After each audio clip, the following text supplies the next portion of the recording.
Deputy CM Pawan Kalyan గారు ఓట్లకు వచ్చేటప్పుడు ఏడు మహిళలందరినీ పెట్టుకుని వీళ్ళందరూ నా చెల్లెలు నా సోదరులని ఓట్లకి ఈ ఏడు మహిళలు అప్పుడు ఏమైపోయారు ఉన్నారో ఇప్పుడు ఏమైపోయారు దగ్గరకు వచ్చేటప్పటికి సమస్యలు తెలుసుకోవడానికి ఈ ఏడు మహిళలు కనపడతలేదు. ఈ ఏడు మహిళలు కనపడతలేదు. మహిళల సమస్యలు ఏమీ గుర్తుకు రావట్లేదు. కింద స్థాయికి వచ్చి ఓట్లప్పుడు తిరిగి ఓట్లు అడగడం కాదు, ఇప్పుడు కింద స్థాయికి వచ్చి మహిళల కష్టాలు ఏంటో తెలుసుకుని కష్టాలు పరిష్కరిస్తే అది గొప్పతనం. సీఎం గారు గొప్పతనం, సీఎం గారిదైనా డిప్యూటీ సీఎం గారిదైనా గొప్పతనం ఏంటంటే వేరే మహిళలు ఎక్కడున్నారో గుర్తించి మహిళల కష్టాలు ఏంటన్నది తెలుసుకోవాలి.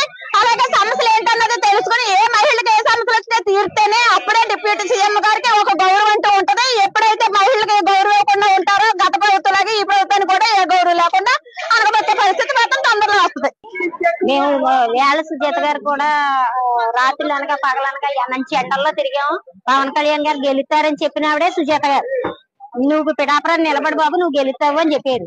అతను నిలబడ్డారు. అక్కడి నుంచి మేము అంతా కలిసి భర్తలు గాని బిడ్డలు గాని చూసుకోకుండా బయలుదేరాం కదా. బయలుదేరి అవన్నీ తిరిగాం కదా. తిరిగినప్పుడు అతను వచ్చే సమయానికి మమ్మల్ని లోపలికి ఎన్వై చేయకపోతే మేమేం చేయాలని మాకు కొన్ని సమస్యలు ఉన్నాయి కదా.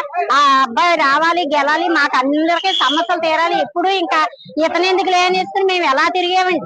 అర్ధరాత్రి అవరాత్రి పిల్లల్ని భర్తని అందరినీ వదిలేసుకుని వాళ్ళతో కూడా దెబ్బలాటలు తిని తిరిగినప్పుడు ఈ రోజు ఆయన గెలిచాక దగ్గరకు వచ్చేటప్పటికి కొత్త వాళ్ళు ఎవరో వచ్చి మీరు పండి మీకు సంబంధం లేదంటే అది పద్ధతి కాదు కదండి.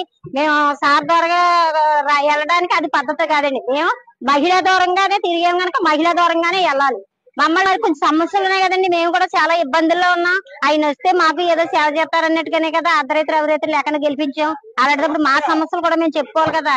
పిల్లలుండి జాబులు లేక పిల్లలుండి చదువులు లేక కింద బాధపడతా ఉన్నాం కదా. మరి అవన్నీ అయినా చూడాలి కదా. మేము వెళ్తే చెప్పుకుంటాం కదా.